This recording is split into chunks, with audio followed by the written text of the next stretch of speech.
Hello student, आजचं आपलं तिसरं लेक्चर आहे व्हीट कल्टिवेशन यामधील. मागील लेक्चरमध्ये आपण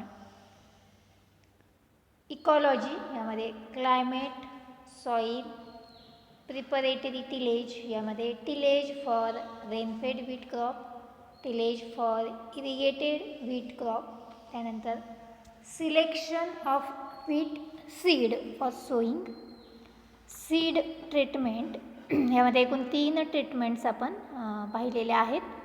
त्यामध्ये पहिली ट्रीटमेंट आहे सन ड्राईंग और solar heat treatment. This treatment is given to protect the crop from the seed-borne disease like loose smut. Then next treatment is organomercurial treatment. This treatment is given to control or prevent the disease like flag smut, foot rot. And third treatment, hot water treatment, is given to control the disease like blight, smut, etc. ठीक आहे. आता आजच्या लेक्चरमध्ये आपण पाहणार आहोत methods of sowing. यामध्ये एकूण 2 मेथड्स आपण अभ्यासणार आहोत, ब्रॉडकास्टिंग मेथड आणि ड्रिलिंग मेथड. आता हे आधीच्या क्रॉपमध्ये सुद्धा झालेले आहेत. ज्याप्रमाणे आपण आधीच्या क्रॉपमध्ये पाहिलेले आहे त्याचप्रमाणे आहे, फक्त सीड बदललेलं आहे. तर पाहूया आपण broadcasting method. Seed is broadcasted and covered by giving the harrowing.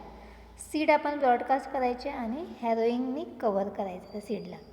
This method is followed in north India on light alluvial soil having sufficient moisture in the surface layer.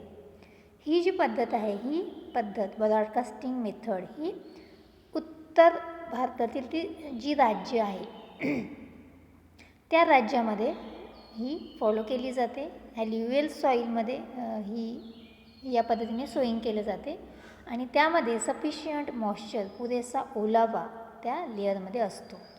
This method is insufficient और inefficient because of the poor germination and irregular plant stand और crop stand. आता तसं पाहिलं तर ही method इनइफिशियंट आहे, कारण या मेथडनी जर आपण सोईंग केलं तर जर्मिनेशन हे व्यवस्थित होत नाही. त्याचबरोबर इररेग्युलर प्लांट स्टँड होते, रेग्युलरिटी तिथे कुठली राहत नाही, युनिफॉर्मिटी राहत नाही. It require more seed rate than drilling method. आणि या पद्धतीमध्ये जो सिड्रेट आहे तो जास्त लागतो as compare to drilling method. ठीक आहे. तर ही झाली मेथड्स ऑफ सोईंगमधली ब्रॉडकास्टिंग मेथड. त्याच्यानंतर पुढची जी मेथड्स आहेत ती आहे drilling method. The sowing of wheat is done by 1, 2 or 3 times seed drill. यामध्ये ज्या पद्धतीमध्ये आपण गव्हाची पेरणी करतो यामध्ये तिफन म्हणतो त्याला. तर हे 2 पण राहू शकतात, दुफन, चौफन किंवा तिफन असं आहे. ते कशावर डिपेंड आहेत, त्याचे जे पाईप्स असतात, टाईन्स असतात खाली, ज्यामधून सीड जमिनीमध्ये पास होत असते, तर त्याच्या संख्येनुसार त्याला नाव आहे. म्हणून बाय 1 1सुद्धा असते, 2सुद्धा असतात, 3सुद्धा असतात आणि 4सुद्धा असतात. 1 time seed drill, locally called as a nari, is used in a north India and Haveli region. आता काही जे सोईंग इन्स्ट्रुमेंट आहे किंवा इम्प्लिमेंट आहे, तर त्यामध्ये एक टाईन असलेलं, एकच पाईप असलेला की ज्याच्या थ्रू आपण सोईंग करतो त्याला नारी असं म्हणतात. आणि नॉर्थ इंडिया आणि हवेली रिजनमध्ये याचा जास्त प्रमाणात वापर केला जातो. In Maharashtra sowing is done with the help of the tifan. पण आपण महाराष्ट्रामध्ये जनरली तिफन, ज्याला 3 फळी असतात, त्या 3 तिफनच्या सहाय्याने आपण सोईंग करतो. In this method, seed is placed in soil at proper depth, which gives good germination and uniform crop stand. यामध्ये काय होते, तर जे बियाणं आहे ते जमिनीमध्ये एकसारख्या खोलीवरती आपण पेरणी करू शकतो आणि त्याचबरोबर याचं जर्मिनेशनसुद्धा चांगलं असते आणि क्रॉप स्टॅट हा युनिफॉर्म असतो. एकसारखं पीक आपल्याला या पद्धतीमध्ये दिसते. म्हणजे जर दोन पद्धतीमध्ये आपल्याला कंपॅरिझन करायचं असेल तर कुठली पद्धत जास्त चांगली आहे, तर ड्रिलिंग मेथड ही जास्त इफेक्टिव्ह आहे असं आपल्याला म्हणता येईल. त्याच्यानंतर आपण पाहूया सोईंग टाईम. आता सोईंग टाईम यामध्ये काही बरेचसे पॉईंट्स दिलेले आहेत पहा. सोईंग टाईममध्ये the sowing time of the wheat depend upon the temperature, type of cultivation that is dry or irrigated and duration of wheat varieties. Sowing time हा कशावर डिपेंड आहे, तर टेम्परेचर, कुठल्या प्रकारचं कल्टिवेशन आपण घेणार आहे. फॉर एक्झाम्पल ड्राय व्हीट आहे की इरिगेटेड व्हीट आहे, रेनफेड आहे की इरिगेटेड आहे, आणि त्याचं ड्युरेशन किती आहे, त्याचा कालावधी किती आहे, त्यानुसार आपण सोईंग टाईम ठरवू शकतो. In Maharashtra optimum sowing time is late October और अर्ली नोव्हेंबर. जनरली हे रबी सीझन क्रॉप आहे, त्यामुळे महाराष्ट्रामध्ये याचा जो सोईंग टाईम आहे तो ऑक्टोबर टू नोव्हेंबर असं लक्षात ठेवा तुम्ही. अर्ली लेट ठेवायची गरज नाही, October to November. Usually rainfed crop is sown from 15 to 13 October and irrigated crop from 1 to 15 November. फारसा फरक नाही आहे. ठीक आहे. जर रेनफेड असेल तर 15 ते 30 ऑक्टोबर आणि इरिगेटेड असेल तर 1 ते 15 November. Early October sowing when day temperatures are high result in mortality of the seedling due to the foot rot and root rot disease. आता ऑक्टोबर, अर्ली ऑक्टोबर म्हणजे या महिन्यामध्ये बऱ्यापैकी ऑक्टोबर हीट चालू होते आणि ह्या दरम्यान जर सोईंग केलं तर टेम्परेचर हे जास्त असते, त्यामुळे मोर्टॅलिटी रेट म्हणजे त्याचं जे सिडलिंग्स आहेत ते मरण्याचं प्रमाण, डेड होण्याचं प्रमाण हे जास्त असते, कारण त्याच्यावरती फूट रॉट आणि रूट रॉट या डिसीजचा अटॅक होतो. While last sowing in last week of November of or December give low yield. आणि जर आपण एकदम शेवटी सोईंग केलं असेल नोव्हेंबर डिसेंबरमध्ये तर त्यापासून मिळणारं यील्ड हे कमी मिळू शकते आपल्याला. However, the right time of sowing of wheat is early winter when freezing of coconut oil start. Right time काय म्हटलेलं आहे विंटरमध्ये सोईंगचं, की ज्या वेळेस आपल्या घरातलं जे खोबऱ्याचं तेल आहे ते गोठायला सुरुवात होते, त्या दरम्यान जशी थंडी वाढते तर तो जो वेळ आहे तो योग्य वेळ आहे सोईंग टाईमचा. पण तरीसुद्धा आपल्याला काय लक्षात ठेवायचं आहे, तर ऑक्टोबर टू नोव्हेंबर एवढंच लक्षात ठेवायचं सोईंग टाईम. ठीक आहे. त्याच्यानंतर sowing direction. Basically wheat is a long day crop but in winter day period in short. Hence, sowing direction should be such that would allow maximum interception of sunlight and promote maximum interception of sunlight and promote the growth. ठीक आहे. हे long day crop आहे, पण हे त्याचबरोबर काय आहे, रब्बी season crop आहे, त्याच्यामुळे या सीझनमध्ये हिवाळ्यामध्ये दिवसाचा कालावधी हा कमी असतो आणि त्यामध्ये सुद्धा त्याच्यावरती जास्तीत जास्त त्याला सनलाईट मिळावा यासाठी त्याची डायरेक्शन कशी असावी, तर सेकंड मुद्द्यामध्ये दिलेलं आहे बघा. During winter direction of sun over India is south to south east and west north west. ठीक आहे. अशा प्रकारे विंटरमध्ये डायरेक्शन असते. Therefore sowing is done north east or north south direction to get the higher yield. म्हणजे आपण त्याची direction कशी ठेवायची आहे, नॉर्थ ईस्ट डायरेक्शन म्हणजे काय, उत्तर दक्षिण अशी आपल्याला ठेवायची आहे. एवढंच लक्षात ठेवायचं सोईंग डायरेक्शनमध्ये. ठीक आहे. नंतर sowing depth. Wheat seed should be placed at moist zone for better germination and establishment of the seedlings. Under rain-fed condition, when crop taken on residual moisture, sowing is done at 8 to 10 cm depth. Rain-fed condition मधली depth किती आहे, 8 ते 10 cm. Under irrigated condition, the sowing is done at 3 to 5 cm depth after pre-soaking or pre-sowing irrigation. रेनफेडमधली depth आहे 8 ते 10 centimetre आणि इरिगेटेडमधली depth आहे 3 ते 5 centimetre. Dwarf Mexican wheat varieties have a very short coleoptile and hence sown by up to 5 centimeter depth. Dwarf Mexican ज्या varieties आहेत त्या बुटक्या जाती आहेत, त्याच्यामुळे त्याची जी डेप्थ आहे त्याची डेप्थ ही असणं गरजेचं आहे 5 सेंटीमीटर. फक्त आपण काय लक्षात ठेवायचं याच्यामध्ये, तर रेनफेडची जी डेप्थ आहे ती 8 ते 10 सेंटीमीटर आणि इरिगेटेडची जे डेप्थ आहे ती 3 ते 5 सेंटीमीटर. रेनफेडची डेप्थ ही जास्त असणार आहे कारण त्यामध्ये आर्टिफिशियल इरिगेशन आपण देऊ शकत नाही, त्याच्यामुळे आतमधला जमिनीमधला ओलावा या पिकाच्या वाढीसाठी आवश्यक आहे, त्याच्यामुळे डेप्थ जास्त आहे आणि इरिगेटेड कंडिशनमधली डेप्थ ही कमी आहे. ठीक आहे. त्याच्यानंतर seed rate of wheat depend upon the variety, sowing method, type of cultivation and time of sowing. Seed rate of wheat varies from 44 to 132 kg per hectare. Seed rate किती असला पाहिजे, varies दिलेला आहे, म्हणजे 44 किलोपासून तर 132 किलोपर्यंत त्याचा सीड रेट असावा. For Mexican variety optimum seed rate is 88 kg per hectare under average soil condition. Average soil condition Mexican variety जर असेल तर त्याचा सीड रेट किती असणं गरजेचं आहे, 88 kg सॉईल कंडिशनमध्ये, ॲव्हरेज सॉईल कंडिशनमध्ये. Higher seed rate is used in case of the late sowing to reduce the loss in yield.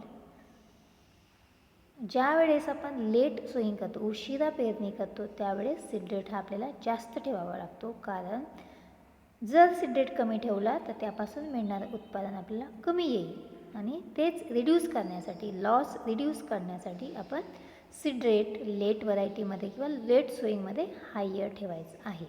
पण मॅक्सिकम 44 to 132 kg पर हेक्टर एवढं लक्षात ठेवा आणि in case of the Mexican variety 88 kg per hectare. याच्यानंतर आहे sowing distance. In case of the drilling method spacing depends upon variety, type of soil, type of cultivation and time of sowing. कोणकोणत्या गोष्टीवर depend आहे, in case of the drilling method म्हटलेलं आहे बघा, पेरणी यंत्राच्या सहाय्याने आपण पेरणी करतो, तर त्यामध्ये सोईंग डिस्टन्स, त्याची व्हरायटी कुठली आहे, जमिनीचा प्रकार कुठला आहे, कुठल्या प्रकारचं कल्टिवेशन आहे, रेनफेड आहे की इरिगेटेड आहे आणि वेळ कुठलेला आहे, टाईम काय आहे सोईंगचा. Generally rainfed wheat crop is sown at 30 centimetre distance and irrigated wheat crop is sown at 22.5 centimetre distance between 2 rows. ठीक आहे. रेनफेडमधलं अंतर, रेनफेड व्हीट 30 सेंटीमीटर आणि इरिगेटमधलं 22.5 सेंटीमीटर. कशामधलं हे, 2 इन बिटवीन द 2 rows, 2 ओळीमधील अंतर.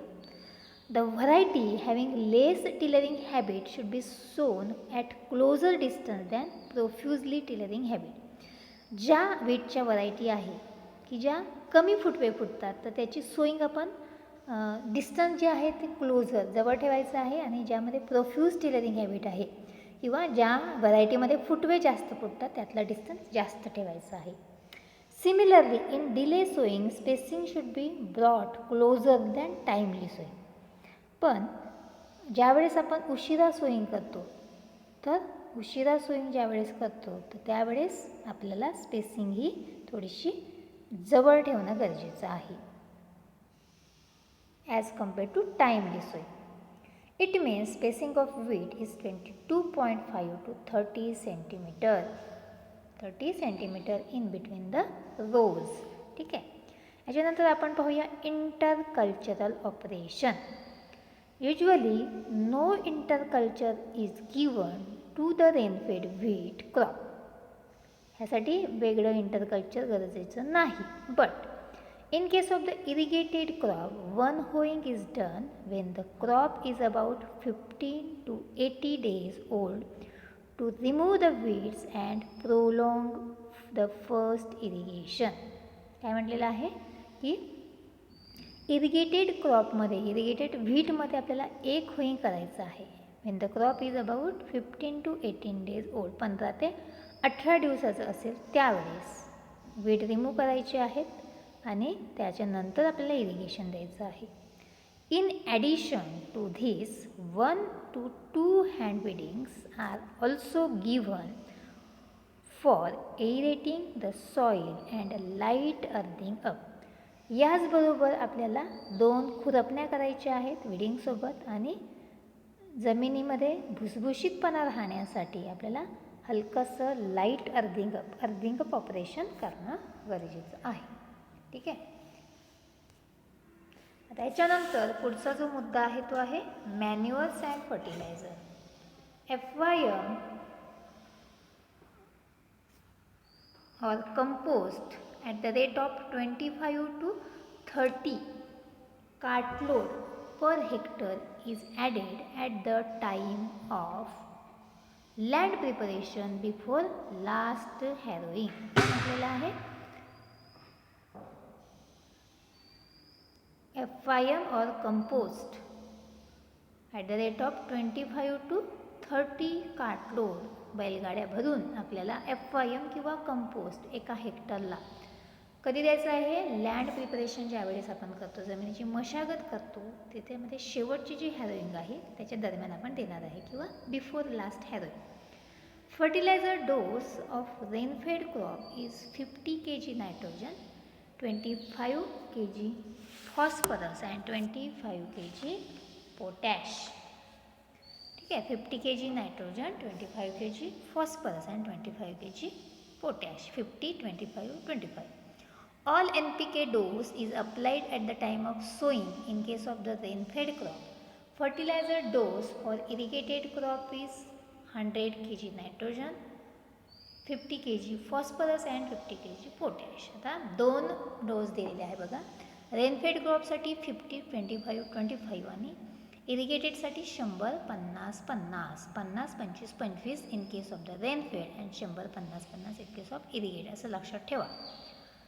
In this case, half dose of nitrogen and full dose of phosphorus and potash is applied at the time of sowing and remaining half dose of nitrogen is given about 20 to 25 days at the time of first irrigation. तर या प्रकारे manuals फर्टिलायझरमध्ये आपल्याला काय लक्षात ठेवायचं आहे तर FYMचा डोस किती, इरिगेटेड व्हीटचा डोस किती आणि रेनफेड व्हीटचा डोस किती एवढंच लक्षात ठेवायचं. ठीक आहे. याच्यानंतर आपण पाहूयात irrigation. Rainfed wheat crop is grown on residual moisture in soil and due formation during winter. Rainfed wheat crop जे काही पावसाच्या पाण्यावर अवलंबून आहे तर त्याची वाढ कशामुळे होते, कशावरती होते तर त्या जमिनीमध्ये जो ओलावा असतो आणि हिवाळ्यामध्ये जे दवबिंदू पडतात तर त्यावर त्याची वाढ होत असते. In this case according to the availability of water on to irrigation at crown root initiation and flowering stage may be given to obtain the good yield. ठीक आहे. ह्याच्यामध्ये जर पावसाचं प्रमाण फारच कमी असेल, जमिनीमध्ये ओलावासुद्धा नसेल तर 2 इरिगेशन आपल्याला द्यावं लागणार आहे. पहिलं आहे क्राउन रूट इनिशिएशन आणि दुसरं आहे फ्लॉवरिंग स्टेज, त्याचं यील्ड चांगलं येण्यासाठी. For irrigated wheat crop 5 to 6 irrigation are given at 20 to 21 days interval. पण इरिगेटेड व्हीट क्रॉपला आपल्याला 5 ते 6 इरिगेशन द्यावे लागणार आहे 20 ते 21 दिवसाच्या अंतराने. First pre soaking irrigation is given before preparing the final seed bed to get better crop stand. पहिला आपण काय देणार आहे, फर्स्ट प्री सोईंग इरिगेशन देणार आहे, preparing the final seed beds व्हायच्या आधी. आणि नंतर other irrigations are given at critical stages of growth. These stages are, पहिली दिलेली आहे CRI म्हणजेच crowned root initiation after 20 to 25 days of sowing to promote the tillering. ही झाली क्राउन रूट इनिशिएशन स्टेज. ठीक आहे. Next late tillering stage. then earring or heading stage, flowering stage, milk or duff or grain formation stage. तर these are the critical stages in case of the irrigated wheat. ठीक आहे. तर आजच्या लेक्चरमध्ये आपण कोणकोणते पॉईंट्स अभ्यासले बघा. परत एकदा आपण रिवाईज करूया. 2 मेथड अभ्यासलेले आहेत. काय महत्त्वाचं लक्षात ठेवायचं आहे मी सांगते तुम्हाला. ब्रॉडकास्टिंग मेथड आणि ड्रिलिंग मेथड. ठीक आहे. याच्यामध्ये काय लक्षात ठेवायचं, ब्रॉडकास्टिंग मेथडमध्ये नेहमीप्रमाणेच आहे, पण ह्या दोन्ही मेथडमध्ये कंपॅरिझन जर केलं तर ड्रिलिंग मेथड जास्त एफिशियंट आहे. ड्रिलिंग मेथडमध्ये आपण एक जे टाईन आहे त्याला आपण नारी असं म्हटलेलं आहे आणि ती नॉर्थ इंडियन आणि हवेली रिजनमध्ये वापरली जाते. पण महाराष्ट्रामध्ये आपण तिफनचाच वापर करतो सोईंग करण्यासाठी. याच्यानंतर आपण सोईंग टाईम पाहिलेला आहे. काय लक्षात ठेवायचं, ऑक्टोबर टू नोव्हेंबर एवढंच लक्षात ठेवायचं. ठीक आहे, ऑक्टोबर टू नोव्हेंबर. त्यामध्ये रेनफेड जर विचारला तर 15 ऑक्टोबर टू 30 ऑक्टोबर आणि इरिगेटेड विचारला तर 1 नोव्हेंबर ते 15 नोव्हेंबर. ठीक आहे. त्याच्यानंतर सोईंग डायरेक्शन नॉर्थ साऊथ एवढी लक्षात ठेवा. North south direction for better interception of the light. ठीक आहे. सोईंग डेप्थ रेनफेड कंडिशनमध्ये 8 ते 10 सेंटीमीटर आणि इरिगेटेड कंडिशनमध्ये 3 ते 5 सेंटीमीटर. सीड रेट 44 ते 132 किलोग्रॅम हा जनरल सीड रेट आहे आणि मेक्सिकन व्हरायटीसाठी 88 kilogram per hectare. Sowing distance सगळ्यात खालचा पॉईंट लक्षात ठेवायचा 22.5 to 30 centimetre in between the 2 rows. नंतर इंटर कल्टिवेशन ऑपरेशनमध्ये आपण काय करतो तर एक होईंग करतो 15 ते 18 दिवसानंतर. यामध्ये वीड रिमूव्ह करतो आपण. त्याच्यानंतर 2 विडिंग करतो आणि लाईट अर्लिंग ऑपरेशन करतो. मॅन्युअल्स फर्टिलायझरमध्ये FIM कंपोस्टची मात्रा आहे ती 25 ते 30 कार्टलोड्स पर हेक्टर आहे. रेनफेड क्रॉपमध्ये जो डोस आहे तो आहे 50, 25, 25 आणि इरिगेटेडमध्ये जो डोस आहे तो आहे 100, 50, 50. ठीक आहे. आणि नंतर शेवटचा मुद्दा आपण इरिगेशन पाहिलेला होता. त्यामध्ये रेनफेड क्रॉपला आपण जनरली इरिगेट करत नाही, पण तरीसुद्धा इरिगेशनची गरज लागली तर क्राऊन रूट इनिशिएशन आणि फ्लॉवरिंग स्टेजला आपण इरिगेशन देतो. आणि इरिगेटेड व्हीटला आपण एक 5 स्टेज दिलेले आहे. Crown root initiation, late tillering stage, earing और हेडिंग स्टेज, फ्लॉवरिंग स्टेज आणि ग्रेन फॉर्मेशन स्टेज. ठीक आहे. एवढंच आपल्याला थोडक्यात लक्षात ठेवायचं आहे. तर यामध्ये CRI crown root initiation stage आता ही मोस्ट क्रिटिकल स्टेजेस आहे इरिगेटेड व्हीटमध्ये. ह्या स्टेजला आपल्याला इरिगेशन देणं हे फार महत्त्वाचं आहे. ठीक आहे. तर आजच्या जे पॉईंट्स आपण पाहिलेले आहेत त्यातलं थोडक्यात आपल्याला लक्षात ठेवायचं आहे आणि तेवढेच मुद्दे अंडरलाईन करून ठेवायचे आहेत. ठीक आहे. तर आज आपण इथेच थांबूया. थँक्यू.